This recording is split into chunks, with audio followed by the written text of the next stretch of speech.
সুপ্রিয় দর্শক, আমি আফজাল হোসেন স্বাগত জানাচ্ছি সম্পাদকীয়তে। দেশের স্থিতিশীলতার স্বার্থে বিএনপির সঙ্গে মিলেমিশে কাজ করার প্রত্যয় জানিয়েছেন জামায়াত ইসলামের আমির ডাক্তার শফিকুর রহমান। বিএনপির পক্ষ থেকে ইতিবাচক সাড়া পাওয়ার ইঙ্গিত দিয়ে তিনি বলেন, তারেক রহমান সহ দলটির নেতারা একই আকাঙ্ক্ষা ব্যক্ত করেছেন। তবে ঐক্যের বার্তার বিপরীতে জামাত নেতৃত্বাধীন 10 দলীয় জোটে আসন বন্টন নিয়ে শুরু হয়েছে চরম অস্বস্তি। 300 আসনে 600 প্রার্থীর মনোনয়ন জমা পড়ায় শরিকদের দর কষাকষি আর অবিশ্বাসের দোলাচল এখন তুঙ্গে। সমকালীন রাজনীতির নানা বিষয় নিয়ে আমাদের আজকের সম্পাদকীয় জাতীয় ঐক্য ও অবিশ্বাসের দোলাচল। এসব নিয়ে কথা বলতে আমাদের স্টুডিওতে উপস্থিত আছেন মাসুদ কামাল, সিনিয়র সাংবাদিক, এবং রেজাউল করিম রনি, সম্পাদক জবান। দর্শক, আপনারাও এই আলোচনায় অংশ নিতে পারেন, এজন্য আপনাদের ফোন করতে হবে টেলিভিশনে দেখার নম্বরে। এছাড়া ফেসবুকের মাধ্যমেও আপনাদের মন্তব্য পাঠাতে পারেন। আলোচনার শুরুতেই জানিয়ে দেব এখনকার প্রধান শিরোনামগুলো।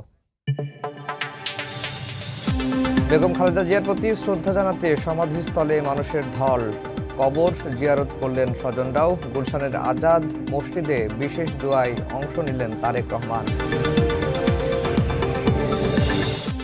নয়াপল্টন কার্যালয়ের সামনে থেকে খুলে ফেলা হলো দলীয় ব্যানার ফেস্টুন। তারেক রহমানের নির্দেশে পর্যায়ক্রমে সরানো হবে সারা দেশে, জানালেন রিজভী।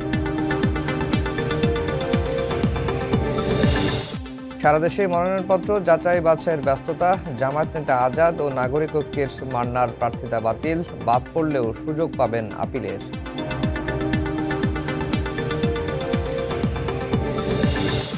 ওসমান হাদি হত্যার বিচার আদায়ে শনিবার থেকে মার্চ ফর ইনসাফ কর্মসূচির ডাক। সব দলের সঙ্গে বৈঠক করবে ইনকিলাব মঞ্চ। 7 জানুয়ারির মধ্যে চার্জশিট দাবি। এবং বিদেশে বসে দেশে নাশকতার পরিকল্পনা। মিরপুরে অভিযানে সন্ত্রাসী সংগঠন ফোরেস্টার গ্রুপের 3 সদস্য গ্রেফতার। আগ্নেয়াস্ত্র জব্দ, নির্দেশদাতাদের খোঁজে র্যাব। দর্শক, শিরোনাম শুনছিলেন। আমরা আজকের আলোচনার বিষয় দিয়েছি জাতীয় ঐক্য ও অবিশ্বাসের দোলাচল। মাসুদ কামাল ভাই, আপনাকে দিয়ে আলোচনা শুরু করি। জামায়াত আমির গত বৃহস্পতিবার তারেক রহমানের সঙ্গে সাক্ষাৎ করেছেন, বেগম জিয়ার মৃত্যুতে শোক বইয়ে স্বাক্ষর করেছেন এবং সহমর্মিতা জানিয়েছেন। সেখান থেকে বের হয়ে গণমাধ্যমের সামনে তিনি কথা বলেছেন। তিনি বলেছেন যে অতীতে বিএনপির সঙ্গে তারা একসাথে ছিলেন, ভবিষ্যতেও কাজ করবেন এবং নির্বাচনটা হয়ে গেলে সরকার গঠনের আগে তারা আবার বসে মিলেমিশে কিভাবে কাজ করা যায় সেই বিষয়টি নিয়ে তারা দেখবেন। আমার প্রশ্ন হচ্ছে যে 5 আগস্টের পরে জামায়াত বিএনপির যে সম্পর্ক, মানে একেবারে বিধ্বংসী মনোভাব একজন আরেকজনের উপরে, এই জায়গা থেকে আবারও কি তাদের যে অতীতের যে কি বলবো মৈত্রী বা বন্ধন, সেটি কি ভবিষ্যতে আবার ফিরবে এমন বাস্তবতা আছে কিনা, বা এরকম সম্ভাবনা আছে কিনা, বা দেখেন কিনা? দেখেন, মানে আমরা আসলে কি চাই? আমরা কি চাই যে পুরা দেশে সবগুলি রাজনৈতিক দল এক হয়ে যাক? না, এটা তো আমরা চাই না, তাই না? এবং ওই চাওয়ার কোনো লাভও নাই, কিন্তু সুবিধাও নাই। তাহলে সবাই এক হয়ে গেল, ভাগ বাটোয়ারা তারা চলবে। একজনের সমালোচনা যদি না করে তাহলে কি করে বুঝবে যে আমি কাজটা ভুল করতেছি? অথবা কিভাবে তারা নিজেদের উপরে চাপ অনুভব করবে যে কাজটা আমার করা ঠিক হচ্ছে না, তাই না? কাজেই আমরা তো চাই না এটা সবাই এক হয়ে যায়। যেমন আওয়ামী লীগের সঙ্গে জাতীয় পার্টি এক হয়ে গেছিল, দেশের কি তাতে বিশাল উন্নতি হয়ে গেছে না ক্ষতি হয়েছে? বলেন, ওরকম তো আমরা চাই না। তো এখন যেটা হচ্ছে, এটা ওনারা যে কথাগুলো বলেছেন যে আমরা একটা মানে ঐক্যের রাজনীতি করতে চাই, বিভেদের রাজনীতি, এটা ইতিবাচক মানে এটা ভালো, এরকম মনোভাব থাকাটা ভালো। আমরা অবশ্যই চাই যে দুই দলের দুইটা আলাদা আদর্শ নিয়ে দুই দল দুইভাবে রাজনীতি করবে, দুইভাবে চিন্তা করবে, এবং তাদের মধ্যে আদর্শিক বিভেদ তৈরি হবে, এটা কোনো সমস্যা নাই। আদর্শিক বিভেদ কমাতে বিতর্ক হবে, এটাও কোনো সমস্যা নাই। কিন্তু আমরা এতদিন হয়েছে কি জানেন, আমরা এতদিন দেখেছি যে আসলে বিরোধীদের রাজনীতি না। এতদিন আমরা দেখেছি প্রতিহিংসার রাজনীতি, এতদিন আমি দেখেছি পরস্পরকে নিশ্চিহ্ন করে দেওয়ার রাজনীতি।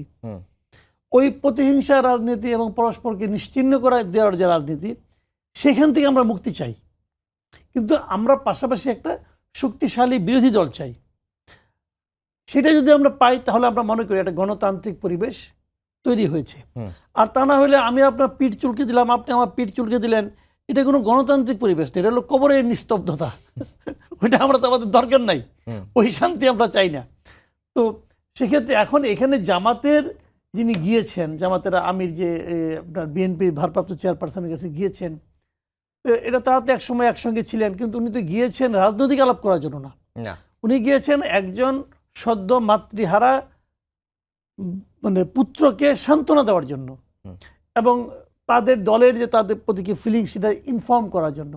সেখানে তো এই আলাপটাই হবে। নিশ্চয়ই যেই প্রথমে উভয়কে সালাম দিয়েছেন, আসসালামু আলাইকুম বলেছেন, আসসালামু আলাইকুম মানে কি, আপনার মধ্যে শান্তি বর্ষিত হোক বলছেন, তাহলে তারা তো পরস্পর শান্তিই চাচ্ছেন। এটা কিন্তু মুসলমান হিসাবে, এই দেশের বাংলাদেশের নাগরিক হিসাবে, যে হিসেবে ধরেন না কেন, এটা হলো স্বাভাবিক সৌজন্যতা। এবং আমি মনে করি যে বলেছেন যে আমরা একসঙ্গে রাজনীতি করতে চাই অথবা এই করতে, এটাও কিন্তু সেই সৌজন্যতারই অংশ। এটার অন্য কোনো অর্থ এখানে আপনি খুঁজতে পারেন, সারাদিন খুঁজতে পারেন, আমাদের দিয়ে খুঁজাইতে পারেন, কিন্তু এই খুঁজে কোনো লাভ নাই। এটা আসলে মূল ব্যাপার না। মূল থিমটা যদি এটা হয় যে আমরা পরস্পরকে নিশ্চিহ্ন করার রাজনীতি করব না, আমরা প্রতিহিংসার রাজনীতি করব না, আমরা বিরোধিতার জন্য বিরোধিতা করব না, তাহলেই আমি একজন সাধারণ মানুষ হিসেবে আমি হ্যাপি থাকব। জি, রেজাউল করিম রনি, আপনার কাছে কি মনে হয় যে আমরা ইতিবাচক রাজনীতির দিকে ফিরছি কিনা? যেটি মাসুদ কামাল ভাই বললেন যে আমরা নিশ্চিহ্নের রাজনীতি আর চাই না, বিভেদ থাকবে, আদর্শিক দ্বন্দ্ব থাকবে, বিতর্ক থাকবে, এর মাঝেই গণতন্ত্র সুসংহত হবে, দেশটা এগিয়ে যাবে। জি, ধন্যবাদ। এবং যে যেখান থেকে শুনছেন সবাইকে আমার সালাম এবং কৃতজ্ঞতা। মাসুদ ভাইকেও শুভেচ্ছা। দেখেন, কামাল ভাই যেখান থেকে শেষ করলো আমি ওখান থেকে শুরু করি। তো ঐক্য তো সবাই চায়, পজিটিভ ব্যাপার, এবং অবশ্যই প্রতিহিংসার জায়গা থেকে আমরা প্রতিযোগিতা দেখতে চাই। প্রতিযোগিতা ছাড়া গণতন্ত্রের বিউটি থাকবে না। এবং আমরা আগে ছিলাম একটা টু পার্টিজান স্টেটে, মানে আওয়ামী লীগ বনাম বিএনপি, এর সাথে ছোটো ছোটো দলগুলো দুই দলের পকেটে ঢুকে গেছিলো। সেখানে আমরা একটা মাল্টি পার্টিজান রাজনৈতিক ধারায় 5 তারিখের পরে প্রবেশ করব বলে আমাদের আকাঙ্ক্ষা। তো সেখানে আপনার এই ধরনের আহ্বান, এটা একদম কামাল ভাই ঠিকই বলছে, এটা একটা পলিটিক্যাল সৌজন্যতামূলক আলাপ। আর এই আলাপটা তো এখানে করার কথা না। আপনি গেছেন একটা শোকাহত সন্তানকে সান্ত্বনা জানাইতে বা সহমর্মিতা জানাইতে, সেখানে রাজনৈতিক বক্তব্য দেওয়াটা ইম্যাচুরিটি। আপনারা কেউ বলছে শোকসভায় যাইয়া আপনি একসাথে আগামী ভবিষ্যৎ, অতীতে ছিলেন, ভবিষ্যতে থাকবেন, এ ধরনের পলিটিক্যাল স্টেটমেন্ট দেওয়াটা তো রাজনৈতিক অপরিপক্কতার লক্ষণ এক অর্থে। হ্যাঁ, আপনি মানে একটা, যেমন ধরেন তারেক রহমান, উনি বিশাল একটা ঐতিহাসিক জানাজার মধ্যে দাঁড়াইয়া ওনার বক্তব্য কি ছিল, কয় সেকেন্ড বক্তব্য দিছে, কি বলছে? 2টা কথা, যে ওনার মরহুমার পক্ষ থেকে আমি যেটা সবাই বলে সেই বক্তব্যটা, এবং মানুষ প্লিজড। কিন্তু বিশাল জনসমাবেশ, এত এত মানুষের সামনে 2টা একটু রাজনৈতিক কথা বললে দিলেই তো হইতো, একটু বললেই তো হইতো, সর্বনাশ হয়ে যেত। ফলে আদবের কতগুলো ব্যাপার আছে, কতগুলো যে সব জায়গায় সব রাজনীতি করতে হয় না, এটা গেলো একটা দিকে। তারপরেও জাতীয় ঐক্যের কথাটা শুনতে শুনতে আমরা 5 তারিখের পরের থেকে, হ্যাঁ, এইটা আমার মনে হয় যে এটার আর কোনো মিনিং তৈরি করে না। যখনই কেউ ঐক্যের কথা বলে আমার তখনই মনে কোনো একটা ধান্দা আছে, হ্যাঁ, কারণ 5 তারিখের পর ঐক্যের কথা আমরা এত শুনছি, কিন্তু কোনো ঐক্য ম্যাটেরিয়ালি মানে বাস্তব অর্থে আমরা কিন্তু দেখতে পারিনি। কারণ কি? কারণ ঐক্যের ভিত্তি কি? আদর্শ না প্রয়োজন? যে কোনো প্রয়োজনের ভিত্তিতে যখন ঐক্য হয়, এটা পৃথিবীর ইতিহাসে যেই জায়গায় হোক, এটা সবসময় নিকৃষ্ট ঐক্য। প্রয়োজন শেষ, তারপরে একজন আর কেউ চেনে না, এটাকে বলে ইউটিলিটেরিয়ানিজম, ব্যবহারবাদীরা ব্যবহার করে ছুড়ে ফেলে দেয়। তো এখন আদর্শের ভিত্তিতে ঐক্য, বিএনপি জামাতের ঐক্য কি সম্ভব? না। প্রয়োজনের ঐক্য তো আগে ছিল, একজন আরেকজনকে ব্যবহার করছে, ব্যবহার করার পরে আজকে একজন হয়ে গেছে সাধু, আরেকজন হয়ে গেছে সাদাবাজ, হ্যাঁ। তো ফলে এই ধরনের ঐক্য ওয়ার্ক করে না। আরেকটা হলো, আপনি তারপরেও ঐক্যের রাজনীতি ধরেন যদি আপনি করেন, 5 তারিখের পরে জাতি গঠন হবে যাবে, তাই না? খুব ভালো ভালো কথা আমরা বলি না? তাহলে কিভাবে করতে হবে, এটা বেসিসটা কি হবে? 5 তারিখের পর না 12 ফেব্রুয়ারির পরে? 5 তারিখের পরে আমি বলতেছি, মানে গণঅভ্যুত্থানের পরে, মানে 5 আগস্ট 2024 পরের কথা বলছি। শত্রু মিত্রের ভেদজ্ঞান ছাড়া রাজনীতি হয় না। পলিটিক্স সিম্পলি হলো শত্রু মিত্র ডিফাইন করা, আমরা জানি। তো এখন আপনি যখন জাতীয় ঐক্যের কথা বলছেন, তাহলে এটা যদি রিয়েলি করতে হয়, তাহলে কি করতে হবে? আপনার করতে হবে যে রাজনৈতিক পরিসরে শত্রু মিত্র ক্রিয়েট হয় বা সৃষ্টি হয়, সেই পরিসরটাকে দূর করতে হবে বা দুর্বল করতে হবে। সেই পরিসর দুর্বল করা ছাড়া, শত্রু মিত্র যেভাবে ক্রিয়েট হয়, সেই পাটাতন, সেই পরিসর, সেই প্যারাডাইম ডিস্ট্রয় করা ছাড়া, ইলিমিনেট করা ছাড়া, ধ্বংস করা ছাড়া জাতীয় ঐক্যের কথা বলাটা হইলে একটা প্রতারণা, যে দলই বলুক। কারণ ঐক্য ক্রিয়েটের প্রচেষ্টা নাই। ধরেন আপনার এখানে একটা জায়গা আছে ডোবা, হ্যাঁ, এবং এখানে পাইলিং করার কন্ডিশন নাই, এখানে যদি আপনি 24 তলা বিল্ডিংয়ের স্বপ্ন দেখান, এটা যেরকম প্রতারণা, একইভাবে যেখানে শত্রু মিত্র মানে মিউচুয়াল করার বা শত্রু মিত্র তৈরি হওয়ার কন্ডিশন অমিট করা নাই, দূর করা হয় নাই, সেখানে জাতীয় ঐক্যের কথা বলাটা প্রতারণা। এটা গেলো একটা। তারপরেও জাতীয় ঐক্যের কথাটা পপুলিজমের কারণে, জনপ্রিয়তা বাড়ানোর কারণে আমরা বলতে পারি, অনেক দল বলে, কিন্তু সেটা ওয়ার্ক করবে না। ওয়ার্ক করবে না তার প্রমাণ কি? তার প্রমাণ হলো এই যে ধরেন আপনি শোকসভায় গিয়ে আপনি গান গাচ্ছেন, এটা আদব তো রইল না। হ্যাঁ, শোকসভায় গিয়ে আপনারা ঐক্যের আহ্বান জানানোর দরকার নেই, কারণ আপনি পলিটিক্স মিন করলে এটা বলতেন না। তারপরে কি ধরেন ডাকসুর লোকজন গেছে দেখা করতে, নাম দিয়ে দিছে বৈঠক। এটা নিয়ে কালকে সোশ্যাল মিডিয়াতে ছাত্রদল এবং অন্যান্য দলের বিশাল অবস্থা। হ্যাঁ, কারণ কি এটা আপনার মানে আমি অনেক আগে একটা কমেন্টারি করছিলাম যে বিএনপি কোনোদিনও জামাতকে তার প্রতিদ্বন্দ্বী হিসাবে নিবে না। কেন নিবে না? কারণ হলো দুই ধারার রাজনীতি। ওই যে আদর্শিক অবস্থান ভিন্ন, যেটা বললাম, প্রয়োজনের কারণে আগের ঐক্য। তাহলে বললাম যে আগে যে জোট করছে, আগে জোট করে কি বিএনপি জামাত হয়ে গেছিল বা জামাত বিএনপি হয়ে গেছিল, হলে কি তারা আলাদা আলাদাভাবে এখন একটা মুখোমুখি দাঁড়াইতো না। তো মানে কখনো প্রতিদ্বন্দ্বী আকারে নিবে না। কারণ হলো দুই ধারার রাজনীতি করে। জামাত হলে একটা ক্যাডার বেস মতাদর্শ ভিত্তিক রাজনীতি করে, আর বিএনপি হলে একটা মধ্যপন্থার রাজনীতি করে। বিএনপিকে আমি বলি সব দলের একটা পার্টি, এখানে ডান আছে, বাম আছে, সব আছে। এই কারণে অনেক সমস্যাও তৈরি হয়, অনেক, সেটা অন্য আলোচনা। তো ফলে বিএনপিকে একটা প্রতিদ্বন্দ্বী বানাইতে গিয়ে জামাত যে রাজনীতিটা এখানে করার চেষ্টা করতেছে, যে ফ্রেম করার চেষ্টা করতেছে যে আর সবাই খারাপ, সে শুধু ভালো, এইটা হলো যে কোনো দেশে ফ্যাসিজম শুরুর প্রথম স্টেপ। আচ্ছা, আপনি যদি ভালো হন ভাই, আপনি নিজ গুণে ভালো হন, আপনি খারাপ এই কারণে আমি ভালো, এটা হাসিনার মডেল। হাসিনা কি বলছিল? সব খারাপ, হ্যাঁ, আর আমি শুধু ভালো।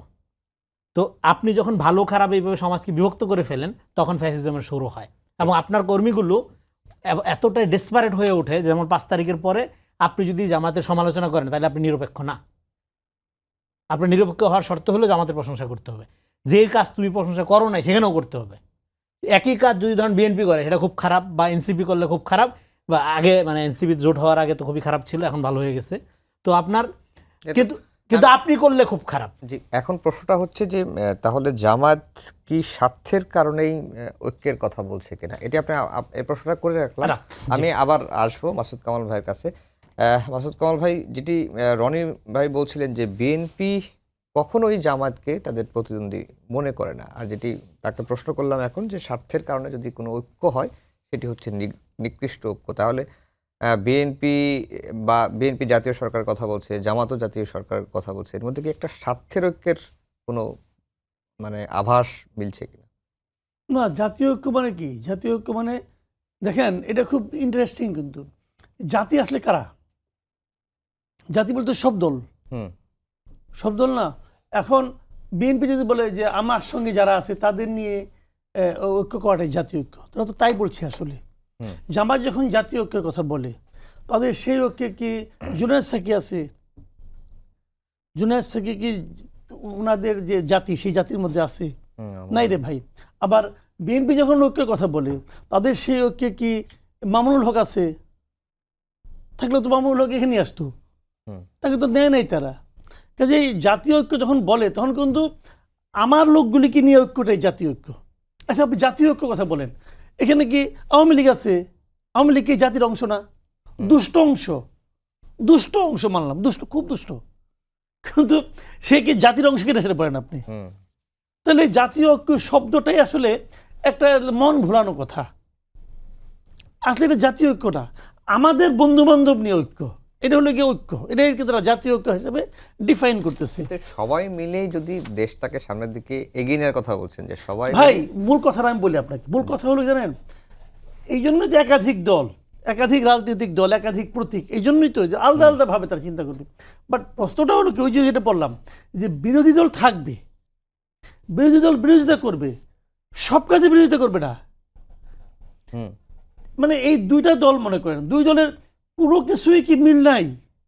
আছে তো ভাই। তখন আমি একটা কাজ করবো, একটা সিদ্ধান্ত নিব, এখন ইন্ডিয়ার সঙ্গে আমার সম্পর্কটা কি হবে, একটা সিদ্ধান্ত নিলাম। এখন এই সিদ্ধান্তটা সরকার নিল, যেটা যে সরকারি হোক, আমি সরকারের নাম বলতে চাই, যে সরকারি হোক, সরকার একটা সিদ্ধান্ত নিল যে আমি এটা করতে চাই। এখন যদি এই সিদ্ধান্তটা বিরোধী দলের সঙ্গে মিলে যায়, তাও কি তার বিরোধিতা করতে হবে? এই যে তাও যদি সে বিরোধিতা করে, তখন বুঝতে হবে সে বিরোধিতার জন্য বিরোধিতা করতেছে। তাকে তার সিদ্ধান্ত হইল যা কিছু করুক আমি না করব, এই সিদ্ধান্ত নিয়ে সে মাঠে নামছে। ওই জায়গাটা আমরা চাই না। ভাই আপনি আপনার মতো বলেন, সে তার মতো বলুক। আপনি যদি তার সিদ্ধান্ত নেওয়ার আগেই আপনার কথাটা বলেন, তাহলে বরং তার লাভ হবে। সে আপনার কথাটা মাথায় নিয়েই তার সিদ্ধান্তটাকে সে মডিফাই করতে পারবে, কোনো প্রবলেম তো না ভাই। মূল লক্ষ্য তো একটাই, দেশটাকে উন্নত করা, দেশের জাতিকে একটা স্বস্তি দেওয়া, মূল লক্ষ্য তো এইটা, তাই না? পরস্পরের সঙ্গে প্রতিদ্বন্দ্বিতা না কিন্তু। তো এই যে আপনি মানে আমাদের এখানে কি হয়েছে, একটা উন্নয়ন কর্মকাণ্ড হয়েছে, একটা বড় একটা কাজ হচ্ছে, ওই দিন বিরোধী দল হরতাল ডেকে বসে রয়েছে, হয়েছে না এই দেশে? হয়েছে। তো সেইটা হলো কি, ওটা হলো কেবল বিরোধিতা, যে আমি পণ করেছি, তুমি যা কিছুই বলো আমি বিরোধিতা করব, ওইটা আমরা চাই না। এখন এরা যদি জাতীয় ঐক্য বলতে ওই জিনিসটা বুঝায় যে যে আমি যাই, উনি যাই বলুক না কেন, উনি আমার দল কয় না, উনি যা কথাই বলুক না কেন, যদি ওই কথাটা আমার কাছেও গ্রহণযোগ্য হয় আমরা এটাকে সাপোর্ট করব, অথবা আমি যদি সরকারে থাকি আমি ওটাকে গ্রহণ করব।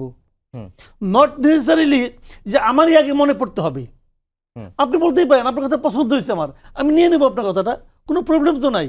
কারণ আপনি যদি মনে করেন আমাকে ভুল প্রমাণিত করার জন্য বলেন, তাইলে হলো একটা, আর আপনি দেখতেছেন যে আমি এটা ভুল করতেছি, আমাকে ধরাই দেওয়া, এটা হলো আরেকটা। তো এই যে অবস্থানটা, এটাকে আমরা অ্যাপ্রিসিয়েট করি। এখন তাহলে জামাত যে কাজটা করলো, এটাকে আপনি কীভাবে, একদম কি মূল্য দিবেন না? আমি মূল্য দেবো। আমি মূল্য দেবো কেন সেটা আমি বলি।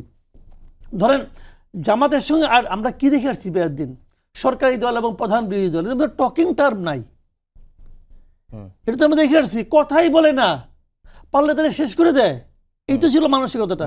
তো এদের মধ্যে টকিং টার্মটা আছে। জামাতের আমির তো ওখানে গিয়েছেন, এবং আমি শিওর জামাতের এরকম কোনো ঘটনা ঘটলে বিএনপির চেয়ারপারসনও এখানে আসবেন। এই যে মানে আপনার একটা সামাজিকভাবে তাদেরকে পরস্পরকে গুরুত্ব দেওয়া, মানা, একসঙ্গে বসা, কথা বলা, এই যে প্র্যাকটিসটা, এটা চালু থাকুক না, সমস্যাটা কি? এটা তো আমি মনে করি এটার জন্য ভালো। জি, রেজাল্ট করেন রনি, যে প্রশ্নটা আমরা কাছে করেছিল। দেখেন, এটা ডেফিনেটলি জাতীয় ঐক্য তো এমনিতে একটা আছে, সেটা হলো জাতীয় স্বার্থগুলোর ব্যাপারে। 5 তারিখের পরে আমরা বলছিলাম রাজনীতিটা 100% বিরোধিতার জায়গায়, যেখানে কামাল ভাই আলোচনা করতেছিলেন যে 100% বিরোধিতার জায়গায় রাজনীতি করার সুযোগ নেই। কিন্তু প্রবলেমটা হয় কি, আপনি তখনই খুশি থাকেন যখন আপনার স্বার্থটা হাসিল হয়। আপনার অবশ্যই একটা ট্রান্সপারেন্সি থাকতে হবে। যেমন ধরেন একই জিনিস, যেমন বিএনপির একটা লোক পোস্টার টানাইলে খুব খারাপ, ও সাদাবাজ, কিন্তু আপনার একটা লোক পোস্টার টানাইলে ভালো। এটা কিভাবে হয়? এই যে খারাপ, তো এটা খারাপ। যেমন আমি একটা ধন্যবাদ জানাইতে চাই আজকে বিএনপির অ্যাক্টিং চেয়ারপারসন, 15ই আগস্ট 2024 সালে একটা লাইভ টক শোতে আমি বলছিলাম যে এই পোস্টার লাগানো রাজনীতি থেকে বাংলাদেশের মানুষকে দয়া করে রেহাই দেন। হ্যাঁ, এবং সাদাবাজি যদি আপনি বন্ধ করতে চান, তার ফার্স্ট স্টেপ হলে পোস্টারিংটা বন্ধ করতে হবে। কেউ তো তোমার সালাম চায় না ভাই, তুমি কেন সালাম দাও? গাছপালার আগায় আগায় তোমার এই পোস্টার টানায় দরকার নাই তোমার সালামের। মানুষ যদি তোমাকে পছন্দ করে, তোমার ছবি পোস্টারে একদম গাছের আগায় লতায় পাতায় টানানোর দরকার নেই, তার মনের মধ্যে থাকবে। তুমি রাজনীতিটা করবা তুমি মানুষের দোয়ারে দোয়ারে গিয়া, কাছের আগায় কি তোমার? হ্যাঁ, তো পোস্টার তো দরকার নেই এখানে। এবং পোস্টারের এই যে আপনার 6 লাভ করে ফেলে এবং এত পয়সা খরচ করার জন্য, হ্যাঁ মানে মাইলকে মাইল পোস্টার টানানো, এই টাকাটা কোথা থেকে আসে? এই টাকাটা উৎপাদনের একটা প্রক্রিয়াই তো হইলো আপনার চাঁদার ক্ষেত্রগুলো দখল করতে হয়। নাহলে আমি রাজনীতি করবো, আমার চাঁদাবাজি করার দরকারটা কি? আমি যে কোনো একটা পেশায় থাকবো, তারপরে আমি যতখানি সরকারি জিনিসপত্র পাই এগুলো আমি সুন্দর মতো ডিস্ট্রিবিউট করে দেবো। রাজনীতি বলতে আমি যতটুকু স্বল্প জ্ঞানে এটাই তো বুঝি। তুমি যখন হাজার হাজার তোমার পোস্টার লাগাইতে হবে, প্রচুর মিছিল মিটিং বাইর করতে হবে, হাজার হাজার হুন্ডা লাগাই, তখনই তো চাঁদার ক্ষেত্রটা তৈরি হয়। তো সেই জায়গা থেকে আজকে আমি মনে করি যে উনি যে প্রস্তাবটা দিল যে সারা দেশে পর্যায়ক্রমে, হ্যাঁ এটা আমি 1 বছর ধরে আমি ক্রমাগতভাবে বলে আসতেছি যে এখান থেকে জাতিকে রক্ষা করেন, এই ধরনের রাজনীতি আমরা দেখতে চাই। এখন এইটা ধরেন উনি মানে, কিন্তু এই পোস্টারের ইয়াটা বিএনপি লাগাইলেও খারাপ, সিপিবি করলেও খারাপ, বাসদ করলেও খারাপ, এনসিপি করলেও খারাপ, জামাত করলেও খারাপ। কিন্তু আপনি তো মনে করেন না এটা আমি করলে ভালো, অন্যরা করলে খারাপ, তখনই তো ভাই সমস্যাটা তৈরি হয়। তখনই তো এই জায়গাটা, এই যে টকিং টার্মসটা থাকে না। এবং 5 তারিখের পরে অবশ্যই রাজনীতিতে 100% বিরোধিতার জায়গায় যাওয়ার কোনো সুযোগ নাই। এবং আমি যেটা মনে করি জামাত এবং বিএনপির মধ্যে 100% এনিমিটি কোনোদিনও সম্ভব না। কারণ হইল তারা কমনলি ভিকটিম লম্বা সময় ধরে, ফলে তারা চাইলেও ধরেন যে লোকটা একসাথে জেল খাটছে বছরের পর বছর, তারা 2টা মিছিল ধরার মুখোমুখি যখন আসে, দুজনের মুখোমুখি দাঁড়ায়, তারা কি করবে? তারা কি একজন একজনকে কোপ দিবে? এটা সম্ভব না, এটা দিতে পারবে না। হ্যাঁ, এটা মানে আমরা এটা দেখছি। ধরেন এই যে সোশ্যাল মিডিয়াতে এমন মানে আপনার হাইপ তোলা হয়, এমনভাবে বিরোধিতা করা হয়, পার্সোনালি যখন আমরা কথা বলি এরকম দেখি না। তো আরেকটা হলো যে দেখেন বাংলাদেশে আমি আরেকটা কমেন্টারি করছিলাম যে Jamaat can not survive without BNP. কেননা জামাত যে পলিটিক্সটা করে এই পলিটিক্সটার ব্যাপারে অনেক মানুষের অনাস্থা আছে, কারণ তারা পজিশন খুব দ্রুত সুইচ করে। যেমন 5 তারিখের পরে, আগের অতীত না ঘাটি, অনেকবার তারা পজিশন সুইচ করছে। যেমন নিম্নকক্ষে পিয়ারের জন্য তারা আন্দোলনে নেমে গেল, হ্যাঁ, 8 দল 5 দল নিয়ে, তারপরে সেই আলাপটা বন্ধ হয়ে গেল। তারপরে বললো যে এনসিপির সাথে একটা আন্ডারস্ট্যান্ডিং তৈরি হলো যে তারা জুলাই সনদের আইনি ভিত্তি না হলে স্বাক্ষর করবে না। রাতেও মিটিং, সকালে বৃষ্টির মধ্যে ছাতা ধরে যায় হাজির, সাইন করতে চলে গেছে। ফলে জামাত বন্ধু হিসাবে ঠিক রিলায়েবল না, মানে সে, কারণ সে সবসময় প্রো পাওয়ার অ্যাপ্রোচ নেয়, প্রো ইস্টাবলিশড আচরণ করে।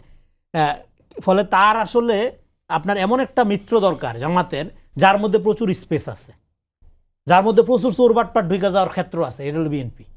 বিএনপির মধ্যে প্রচুর স্পেস, এই জন্য প্রচুর চোরবাটপার, পলিটিশিয়ানও আছে, চোরবাটপার বেশি। তো কারণ প্রচুর, এই জন্য কিন্তু যারা অলরেডি ইডিওসেন্ট্রিক রাজনীতি করে, হ্যাঁ, সেখানে ঢুকতে হলে আপনার আওয়ামী লীগ সাইজে ঢুকতে হবে। যেভাবে ছিল জামাতের অনেক লোক আওয়ামী লীগের মধ্যে ছিল, সবাই না, একটা বড় অংশ ছিল, শিবিরের একটা বড় অংশ ছিল, যারা বিভিন্ন বিশ্ববিদ্যালয়ে এখন নেতা হিসেবে আবির্ভূত হচ্ছে। ফলে এটা কিন্তু জামাতের ক্ষেত্রে আপনার বিএনপিতে ঢোকার জন্য তার বিএনপি হইতে হবে না, সে জামাত থেকে স্পেস নিতে পারবে, হ্যাঁ, নিষিদ্ধে আবার নিজের রাজনীতি করতে পারবে। ফলে বিএনপি জামাতের জন্য সবসময়ই কমফোর্টেবল ফ্রেন্ড, মানে বেস্ট ফ্রেন্ড বাংলাদেশের রাজনীতিতে। আওয়ামী লীগও না, অন্য কেউ না, এবং অন্য কেউই তাকে স্পেস দিবে না, হ্যাঁ, তাকে গিলা খেয়ে ফেলতে যাবে। এবং 71-এর কসলানো তো আছেই তার, in the wrong side of হিস্ট্রিতে থাকার কারণে সবাই তারে সুযোগ পেলে 71 নিয়ে চাইপা ধরবে। তো এই কারণে আপনার মানে জামাত, ধরেন সাপোজ ধরেন যদি জামাত ক্ষমতায় আসে, আমরা হাইপোথেটিক্যালি ধরে নেই, তাহলে ঘটনাটা কি ঘটবে? পলিটিক্সে তো আপনার ফ্রেন্ড লাগে। জামাতের এই যে এখন যে 8 দল 12 দল বলতেছে, এদের সোসাইটিতে ইম্প্যাক্ট কতখানি, একটা মানে গ্রাসরুট লেভেলে তাদের সংগঠন কতখানি, তাদের মিত্রদের জিরো। শুধু মানে আপনার কিছু মুখ আমরা চিনি, সবাইকে আমরা চিনি না। কিন্তু পলিটিক্সে তো আপনার মিত্র লাগে। ধরেন আপনি জামাত গভর্নমেন্ট ফর্ম করলো তাদের মতো করে, হ্যাঁ, নানা মেকানিজম যাই হোক, বা জনগণ পপুলার ভোটে, তার মিত্র কে? তার শত্রু ধরেন বিএনপি, তার শত্রু এন্টার কালচারাল এজেন্সি, কালচারাল এস্টাবলিশমেন্ট, হ্যাঁ, mainstream media, India, BNP, Awami League, America, সবাই। যদিও সবাই বলবে যে হ্যাঁ ঠিক আছে, তাল দিতে পারে অনেকে। তো তাহলে এরকম তো জামাত তো এমনিতে এক ঘরে হওয়া একটা লোক, তার তো মিত্র দরকার।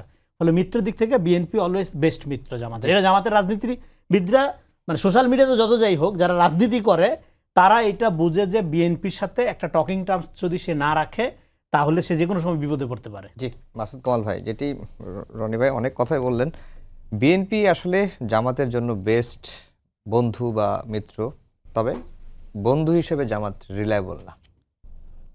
আপনার কাছে কি মনে হয়? না, এটা আসলে ওই প্রসঙ্গটা এখন আসছে না এই কারণে যে জামাতের তো এখন বিএনপির মতো বন্ধু দরকার নাই। আচ্ছা, যে সে নিজে ক্ষমতা নিতেছে। হ্যাঁ, আপনি দেখেন যখন আমরা জোট করি, যখন পলিটিক্সে জোট হয়, নির্বাচনী জোট হয়, নির্বাচনের ঐক্য হয়, কে কার সঙ্গে জোট করে? যে নিজেই মানে আপনার ফার্স্ট আর সেকেন্ড কখন জোট হয় না কিন্তু, কারণ ফার্স্ট আর সেকেন্ড কে কেন জোট করবে? তাদের মধ্যে থেকে একজন তো ফার্স্ট হবে, তো সে জোট করবে কেন? জোট হবে কি থার্ড আর ফোর্থের, জোট হবে সেকেন্ড আর থার্ডের, অথবা সেকেন্ডের সঙ্গে ফোর্থের। মানে সেকেন্ড জোট করবে কেন? এই বর্তমানে যিনি ফার্স্ট হতে চাচ্ছেন তাকে টপকানোর জন্য, তাই না?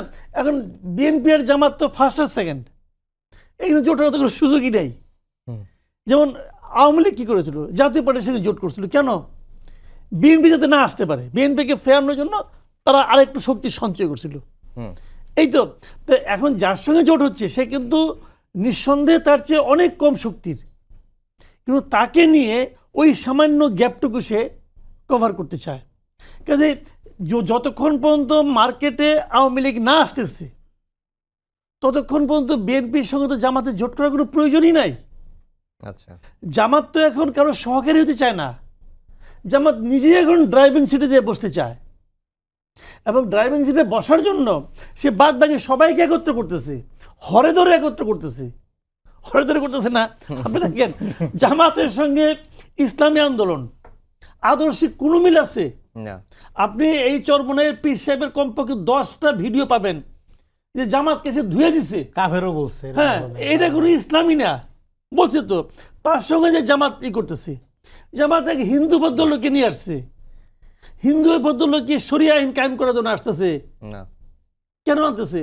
জামাত এখন হরে ধরে পাইকারি ভাবে যে যা বলুক। আখতারুজ্জামান সাহেবের কথা বললেন। হ্যাঁ আখতারুজ্জামান বলেন, সারা জীবন সে জামাতে গাইলিছে এবং তার গালিতে কোনো লিমিট ছাড়া গাইল, তারে পর্যন্ত আনতেছে।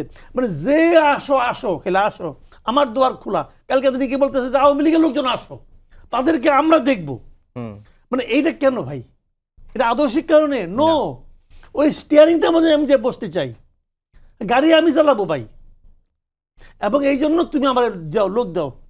নানাভাবে আপনি আমাকে বলেন, অনেক উপজেলা পর্যায়ে আছে যেখানে নাকি আওয়ামী লীগের লিডারদেরকে জামাত মানে সাপোর্টের কি চাইলের বস্তা পর্যন্ত দিয়ে আসতেছে না। কেন? আওয়ামী লীগকে ভালোবাসা না রে ভাই, আওয়ামী লীগের ভোটটা পাইছে। আওয়ামী লীগ তো জামাতের কাছে গনিমতের মাল। নাকি বলছো এটা তো গনিমতের মাল রে ভাই, এটা আমি চাই। তো এখন বিষয়টা কিন্তু ওইখানে, তো এখানে জামাত সবার সঙ্গে নিয়ে যায়, কিন্তু জামাতে শেষে এসে একটা ভুল করে ফেলেছে, বিরাট ভুল করে ফেলেছে। এই ভুলটা হলো এনসিপিকে নিয়ে, তার বিরাট একটা ভুল হয়ে গেছে। আমি বলি কেন ভুলটা হয়েছে। ভুলটা হয়েছে এই কারণে, এই মুহূর্তে আওয়ামী লীগের যে কোনো একজন লোককে আপনি জিজ্ঞাসা, যারা আওয়ামী লীগের ভোটার যারা আছে, জিজ্ঞাসা করেন তো ভাই আপনাদের সবচেয়ে বড় শত্রুকে, এক দ্বিধায় সে নির্দ্বিধায় বলবে এনসিপি। কারণ এনসিপি তার ইয়েকে দলকে দিয়ে, তারা মনে করে আর কি, যেহেতু এনসিপি নিজেরা এই বিপ্লবী সিপাহসালা হিসেবে নিজেদেরকে দাবি করে, সেই দাবির কারণে বলে যে ওদের কারণেই তো আমাদের ক্ষমতা থেকে নামতে হয়েছে। ভাই এর চেয়ে বড় দুঃখ আর আছে পৃথিবীতে বলেন আপনি? এত সুন্দর ক্ষমতা ভোগ করতেছিলাম, এখন থেকে আমি নাই, এই দুঃখ সারা ভুলবে খুব সহজে, ভুলে না তোরে ভাই। তো তারা এরকম আনহ্যাপি। আবার এনসিপি মানে আপনার নানাভাবে এদেরকে ধরে পিটাইছে, তারপরে ক্ষমতা থেকে চলে আসার পরেও গোপালগঞ্জ তারা একটা স্বাধীন একটা জায়গা ছিল, সেখানে যে এনসিপি যে হাত দিছে, অনেক কিছু তো করছে ভাই, কিছু টর্চারের ঘটনা ঘটছে এখানে। তো এখন সেই এনসিপিকে যখন জামাত, ঠিক আছে জামাত আমাকে হেল্প করছে মানলাম, জামাতকে ভোট দেওয়ার কথা চিন্তাও করছিলাম, কিন্তু তারা তো এনসিপির মাধ্যমে তখন একত্র হয়ে গেছে। এই যে আওয়ামী লীগকে যে আপনার মনে করেন প্রশাসনিক আদেশে যে স্থগিত করা হয়েছে তাদের কার্যক্রম, এটার পেছনে কে ছিল? মূলত দৃশ্যত ছিল হাসনাত আবদুল্লাহ এবং এনসিপি। এখন তো বোঝা গেছে এই এনসিপি আসলে জামাতেরই একটা বি টিম, সি টিম, কিছু একটা টিম, এটা তো ক্লিয়ার হয়ে গেছে। তার মানে জামাতই করছে। দেন এইটা যে প্রমাণ হলো, এই প্রমাণ হওয়াটা আওয়ামী লীগের ওই লোকগুলোর জন্য বেদনাদায়ক। ওটা এনসিপি নিয়ে আসলে জামাত ভুল করছে, লাভের লাভ কিছু হয় নাই। জি রনি ভাই, যেটি মাসুদ কামাল ভাই বললেন যে এনসিপিকে নিয়ে মানে জামাতের নেতৃত্বে, যদি ওরা অনেকে বলে না যে জামাতের নেতৃত্বে এটি চরমরায় মানে না, যে এনসিপিকে নিয়ে বড় ভুল করেছে জামাত জোটে নিয়ে। আর এদিকে আবার চরমনায়ের দল ইসলামী আন্দোলন বাংলাদেশ এবং জামাতের মধ্যে আসন সমঝোতা নিয়ে বেশ টানাপোড়েন চলছে। জামায়াত ইসলামী আন্দোলনকে 31টি আসন এখন পর্যন্ত ছাড় দিয়েছে বা দিতে চায়, আর ইসলামী আন্দোলন বাংলাদেশ তারা অন্তত 75টি আসন চায়। সব মিলিয়ে কোন দিকে যাচ্ছে এই জোটটা? আসন বন্টন নিয়ে অস্পষ্ট অবিশ্বাসের দোলাচল একেদের মধ্যে। মানে জামাতের আসন বন্টনের কথাটা না শুনতে খুব হাস্যকর লাগে। মানে আপনার গোলায় দান থাকলে না মুঠের দিবেন আপনি। হ্যাঁ, মানে আপনি যে 31 আসনের কথা বলেন বা 75 আসনের কথা বলেন, মানে আর কিছু বললাম না। যাই হোক, আপনার প্রশ্নে ফিরি। দেখেন, এটা কামাল ভাইয়ের সাথে আমি একমত। এইটা স্ট্র্যাটেজিক্যালি জামাত একটা মিস্টেক করছে এনসিপিকে জোটে নিয়ে, কিন্তু এটা একদমই ভালো একটা পয়েন্ট কামাল ভাই এখানে তুলে ধরছে। কিন্তু জামাতের এটা কেন করতে হইল? জামাতের মাথায় কি এই হিসাব ছিল না? এই যে চালের বস্তা পাঠাইতেছে এত এত, হ্যাঁ, মাছ মাংস শীতের সবজি, হ্যাঁ, তারপরে যে এই ক্ষতিটা হবে এটা জানতো না জামাত? জামাত এত স্টুপিড পলিটিক্যাল পার্টি না, খুব স্মার্ট। তারা এই ক্ষতিটা কেন স্বীকার করছে জানেন? ক্ষতিটা এই কারণে স্বীকার করছে যে তাদের যেহেতু একটা কলঙ্ক আছে 71, সেই কলঙ্কটাকে যে কোনো মূল্যে তারা বাইপাস করতে চায়। এবং কলঙ্ক বাইপাস করার দুইটা ওয়ে থাকে। আপনি যদি in the wrong side of history থাকেন, শুধুমাত্র দুইটা পদ্ধতিতে ফেরা যায় রাজনীতিতে।